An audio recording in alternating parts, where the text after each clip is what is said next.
హుద్ తుఫాన్ దెబ్బకు విశాఖ కకావికలమైంది. పెనుగాళ్లతో కూడిన భారీ వర్షం విధ్వంసం సృష్టించింది. బలమైన గాలులు 170 కిలోమీటర్ల వేగంతో వీచాయి. పలుచోట్ల భారీ వృక్షాలు నేలకొరిగాయి. విద్యుత్, టెలిఫోన్ స్తంభాలు నేలమట్టమయ్యాయి. విద్యుత్ సరఫరా నిలిచిపోయింది. కమ్యూనికేషన్ వ్యవస్థ పూర్తిగా దెబ్బతింది. పలు అపార్ట్మెంట్లకు పగుళ్లు వచ్చాయి. జనజీవనం స్తంభించిపోయింది.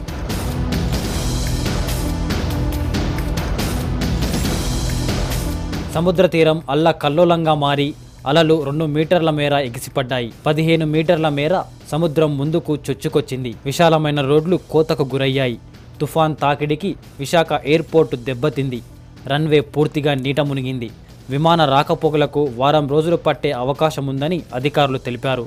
విశాఖలోని తుఫాన్ హెచ్చరికల కేంద్రంలోకి వర్షపు నీరు చేరింది. రాడార్తో సంబంధాలు నిలిచిపోయాయి.